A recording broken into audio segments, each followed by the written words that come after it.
Olha aí, a gente fala, as pessoas falam assim, o Brasil é um bostil, o Brasil é uma porcaria, é um meme da internet. Pensa assim, qual é o ápice da história humana? É agora. Estamos com espaço, inteligência artificial, tecnologia, as pessoas não morrem por qualquer besteira. Sabe, século XIX, as pessoas morriam de gripe. Cara, logo as pessoas pra ir de uma cidade a outra tinham que pegar um cavalo, durava semanas pra você ir de uma cidade. Imagina ir de São Paulo pro Rio de Janeiro. Hoje você pega uma ponte aérea, não há 1 hora de voo. Pra você ir de carroça de São Paulo pro Rio, imagina o inferno que era. Século XIX. Nós estamos no ápice da humanidade. E neste momento, nós, o povo que não vale nada, o bostil, no ápice da humanidade, é tranquilamente uma das 15 nações mais importantes do mundo. Então calma, no momento ápice de toda a história humana, a gente não é qualquer coisa. E a gente tranquilamente pode ser uma das 5 maiores. Ser a maior vai ser difícil. Né? Eu não tô querendo iludir as pessoas. Não dá pra bancar que seremos maiores que a Você acha que a gente quer ser? Olha quando você viaja pelo Brasil e tu fala com as pessoas, te parece que a gente tá muito preocupado em ser maior que alguém? Ou a gente só queria ficar em paz? Spoiler, eu acho que a gente só queria ficar em paz. Então, quando um papo de, como é que a gente transforma o Brasil no maior país do mundo, é menos legal do como é que a gente faz o Brasil, como é que a gente faz o cara comprar um celular e não ser roubado, né? É que tudo começa pro cara comprar o celular e não ser roubado. Dito isso, o sonho de um povo... Cara, tem um autor, Eric Voegelin, ele fala, não são os povos que criam os mitos, mas são os mitos que criam os povos. O que eu quero dizer? A gente tem que ter um mito de uma nação, assim, ó, o Brasil pode ser isto aqui. Tô entendendo. E isto motiva as pessoas a fazer as coisas. A gente tem que entregar pro Brasil um sonho que agregue todo mundo e fala, todo mundo tem um papel nesse sonho. Esse sonho é o tal do propósito. Que pode ser, por exemplo, eu posso ter um propósito individual na minha vida. Olha, eu quero ser o melhor jogador de futebol, eu quero ser o melhor jogador de videogame. É um propósito individual, mas existe um propósito coletivo, um propósito da nação. Qual é o nosso propósito? Grandes líderes, eles chegam em grandes momentos e entregam um propósito para um povo, para um grupo humano. E eu acho que, olha assim, qual é o papel histórico do meu grupo? Do grupo do Kim? Pô, com todos os defeitos nossos, vamos entregar um sonho e vamos apontar, galera, vamos todo mundo junto pra lá. É ali que a gente vai. E vamos entregar esse caminho e vamos falar, dá pra fazer. E vamos ser legal a ponto de fazer as pessoas abraçarem isso e construírem. O Brasil já teve lapsos disso. Olá, já deu seu like? Não deixe de ajudar o canal. Aquilo que a gente falou, o movimento pelo impeachment da Dilma, as pessoas doavam e iam pra rua, era uma coisa espontânea. Você teve lapsos de cidadania. Você teve lapsos de cidadania na Segunda Guerra Mundial, os pracinhas. Você teve em São Paulo, quando teve a Revolução de 32, você teve isso. Que é um lapso que é muito único, que não tem a ver com o Brasil, porque o Brasil destruiu. O que foi Canudos? Quando Antônio Conselheiro junta um monte de gente que não tinha nada, e eles falaram assim, vamos fundar uma cidade quase santa, se rebelando contra a República. As pessoas, aquelas pessoas que não tinham nada, morando num sertão pobre, elas foram construir algo que conectava elas, inclusive, com Deus. Era uma coisa única. Pô, você tem que entregar isso pras pessoas. Hoje, falam pro brasileiro, sua história é uma desgraça, você é fruto de um estupro, o colonizador. Hoje, cara, eu fiz um vídeo lá mostrando assim, isso aqui foi o lugar onde provavelmente chegaram as caravelas. Renan, mas o colonizador, o negócio... Não, porque o índio... Pô, galera, você que tá me ouvindo, você tá aqui, você é o colonizador. As pessoas se esquecem disso. Teu avô era o colonizador. Todo mundo no Brasil, salvo, sei lá, uma pessoa que é 100% negra, ou um cara que é 100% indígena, ou um imigrante italiano que só casou com os italianos, você tem português. O maior percentual genético que nós temos no Brasil é de portugueses.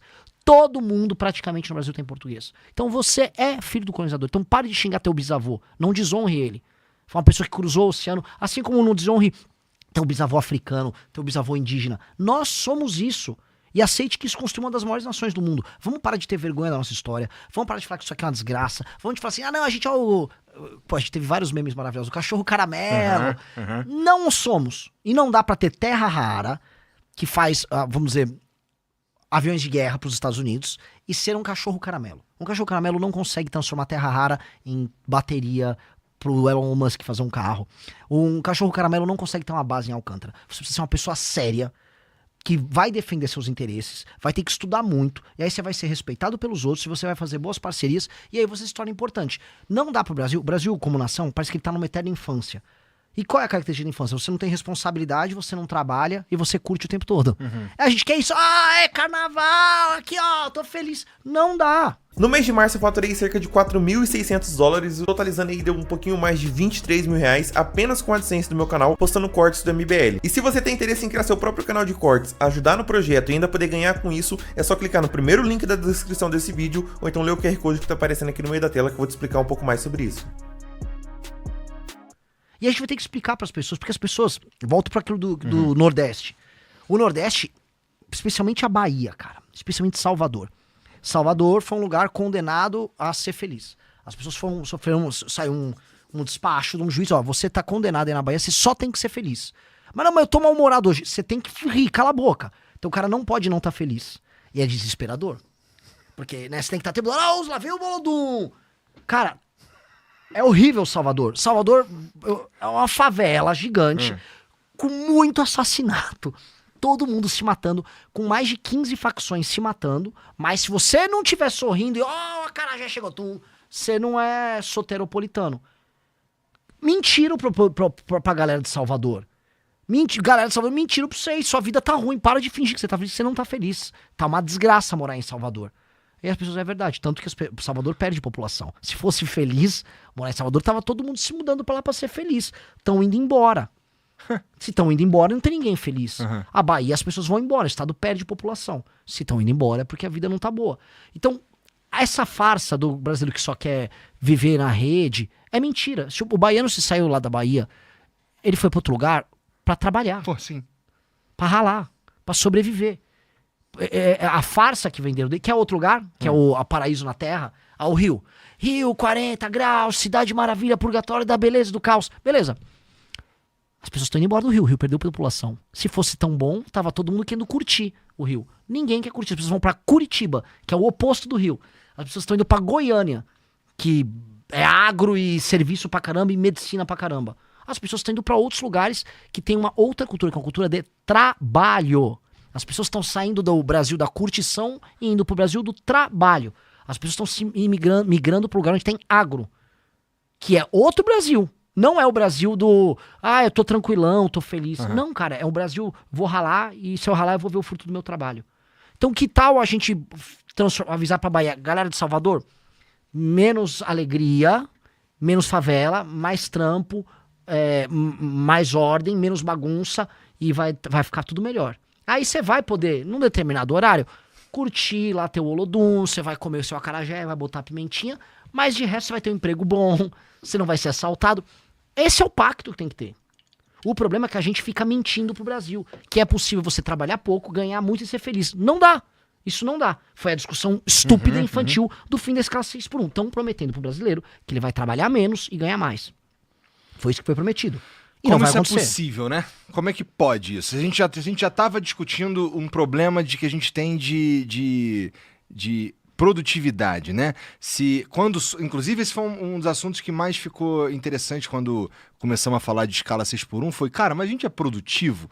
E aí eu comecei a ver umas comparações com outros países, por exemplo, eu estava ouvindo na rádio lá o Eduardo Oineg falando comparando o tempo e a quantidade de pessoas que a gente precisa para fazer um prédio aqui e nos Estados Unidos, por exemplo, né? E como a gente no tempo e nos recursos de fazer os caras faz 3, entendeu? Então, como é que a gente pode... A gente, pelo menos, tinha que ter dado uma discutida um pouquinho mais profunda nisso aí tudo, né? Só que é ano eleitoral, cara, e tá chegando a Copa, não vai dar tempo, Renan. Porra, tu também não quer demais, não? É que assim, a gente precisa fazer as pessoas falarem das coisas que importam. Mano, o Igor fica rindo de mim.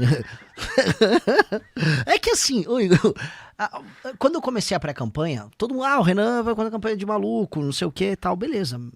Eu comecei a falar, bom, se eu não tenho nada a perder, já que eu não vou ganhar, eu só vou falar o que eu penso. E as pessoas estão começando a gostar. Estão começando a crescer. Não é que eu já ganhei. Nem que eu certeza que eu vou ganhar. Eu acho que eu vou ganhar. Mas as pessoas estão começando a ver, ok, ele tá falando coisa com coisa. Isto veio da necessidade de mostrar para as pessoas, você realmente quer ir para uma eleição discutindo se é vale gás ou se é soltar o Bolsonaro? Porque quando a gente começou a pré-campanha, era o Lula anunciando que ele ia dar botijão de gás e o Flávio, o Caiado e o Zema avisando que iam soltar o Jair Bolsonaro. Eu falei, é este o tema do Brasil? Você tem uma das maiores nações do mundo e o que a gente está discutindo é se vai soltar um Bolsonaro ou se você vai dar botijão de gás pros outros.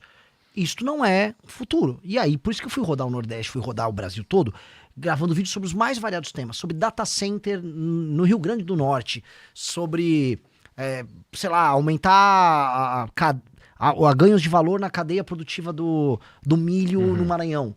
E, cara, deu audiência, vídeos de 500 mil views, 700 mil views no Instagram, falando de pauta. Então, meio que, respondendo você, meio que tem que fazer isso, meio que dá pra fazer, e a gente só tem que fazer isso. Nós não temos outro caminho.